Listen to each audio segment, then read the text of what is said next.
Assalamualaikum warahmatullahi wabarakatuh. Perkenalkan, saya Sri Wahyuningsih, NIM G141600008, akan menyampaikan hasil penelitian saya yang berjudul Penerapan SMOTE pada regresi logistik ordinal untuk mengetahui faktor-faktor yang memengaruhi status kelulusan mahasiswa statistika di bawah bimbingan Ibu Cici Suhaini MSI dan Bapak Insinyur Aam Alamudi MSI.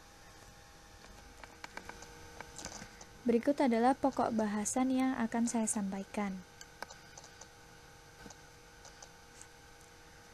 Regresi logistik ordinal merupakan regresi logistik yang memiliki perubahan respon lebih dari 2 kategori dan masing-masing kategori tersebut memiliki tingkatan. Regresi logistik ordinal juga dapat digunakan untuk mengetahui faktor-faktor yang berpengaruh.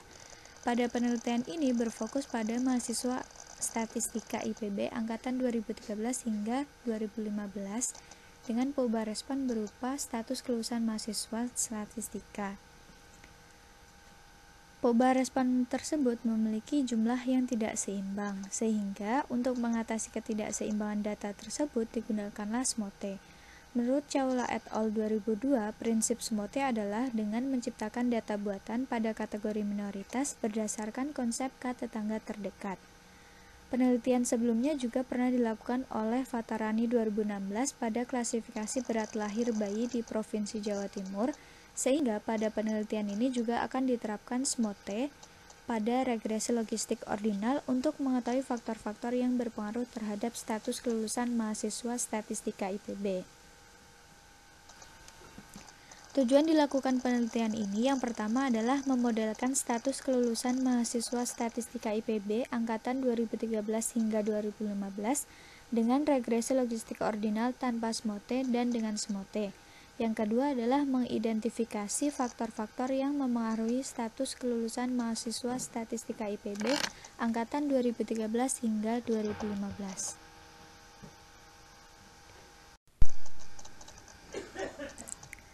Data yang digunakan merupakan data mahasiswa statistika IPB angkatan 2013 hingga 2015 yang diperoleh dari Tata Usaha Departemen Statistika IPB. Data terdiri dari 11 peubah penjelas dan 1 peubah respon yang terdiri dari 3 kategori, yaitu kadaluarsa, tidak tepat waktu, dan tepat waktu.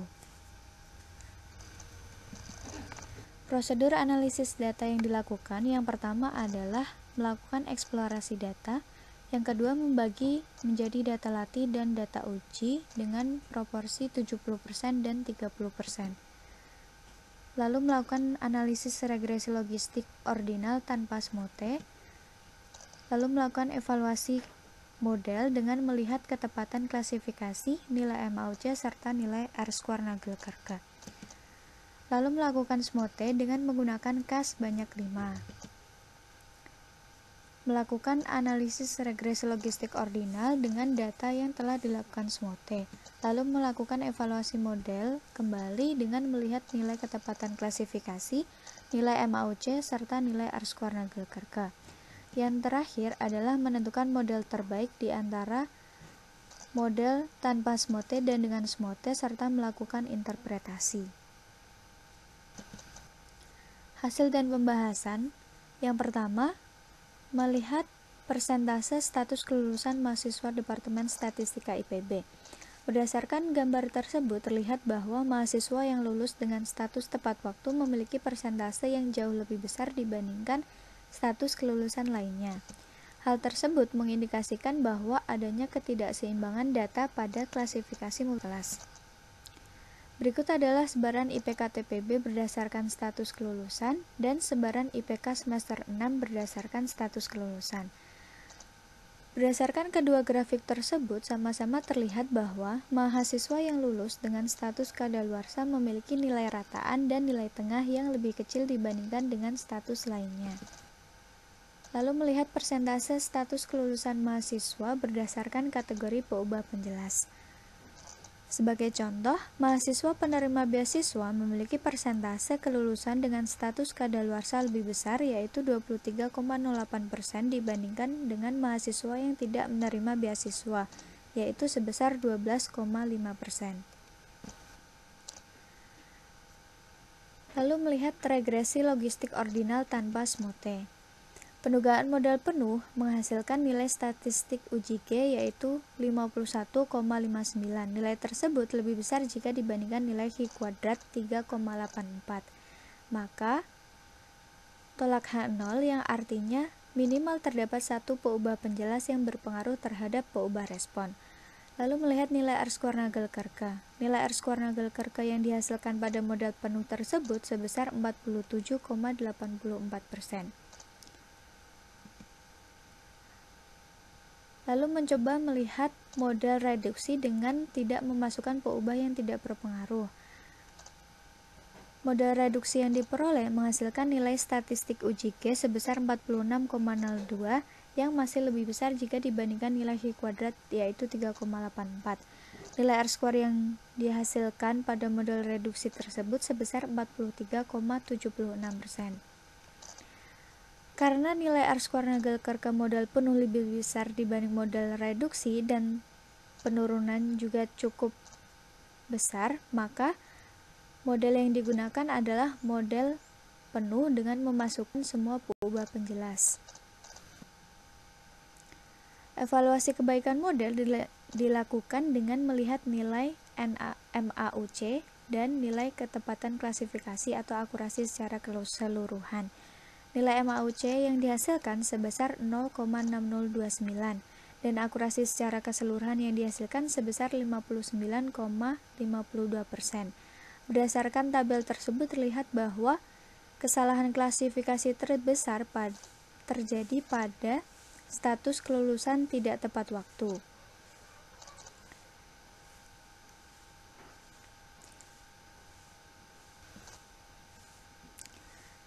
Lalu melakukan synthetic minority oversampling technique atau SMOTE. SMOTE ini dilakukan sebanyak 2 tahap karena terdapat 2 kategori peubah respon yang merupakan kelas minor dengan K yang digunakan sebanyak 5. Persentase oversampling dan undersampling yang pertama dilakukan sebesar 580% dan 150%. Lalu persentase yang kedua oversampling yang digunakan sebesar 550% dan undersampling sebesar 250%. Berdasarkan grafik tersebut terlihat bahwa data setelah dilakukan SMOTE menjadi lebih seimbang, yaitu berada pada persentase sekitar 32 dan 33%. Regresi logistik ordinal dengan SMOTE, penugaan modal penuh yang dilakukan menghasilkan nilai statistik uji G sebesar 454,58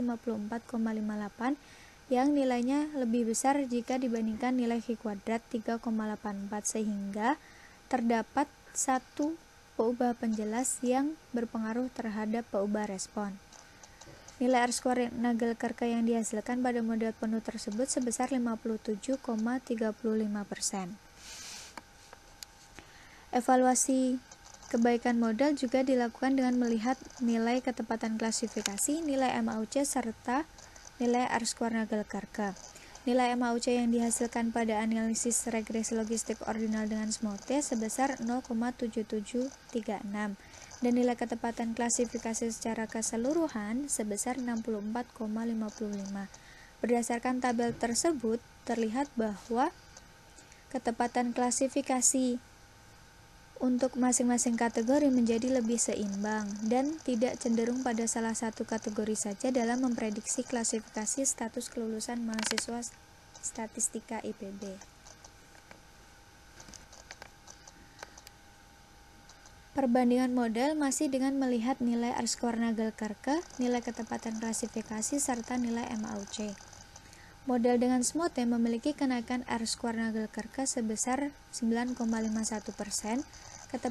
Ketepatan klasifikasi model dengan SMOTE mengalami kenaikan sebesar 5,03% dan nilai MAUC model dengan SMOTE mengalami kenaikan sebesar 0,1707 jika dibandingkan dengan model tanpa SMOTE, sehingga model yang lebih baik untuk digunakan adalah model dengan SMOTE.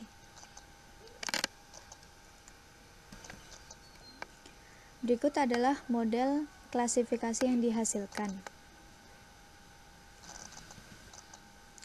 Interpretasi modal dapat dilakukan dengan melihat nilai rasio odds.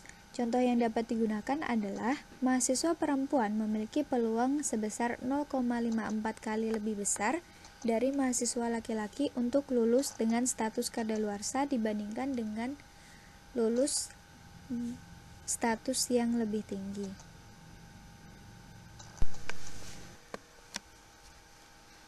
Simpulan yang dihasilkan dari penelitian ini yang pertama adalah model klasifikasi dengan SMOTE merupakan model yang lebih baik jika dibandingkan tanpa SMOTE karena memiliki kriteria kebaikan yang lebih besar.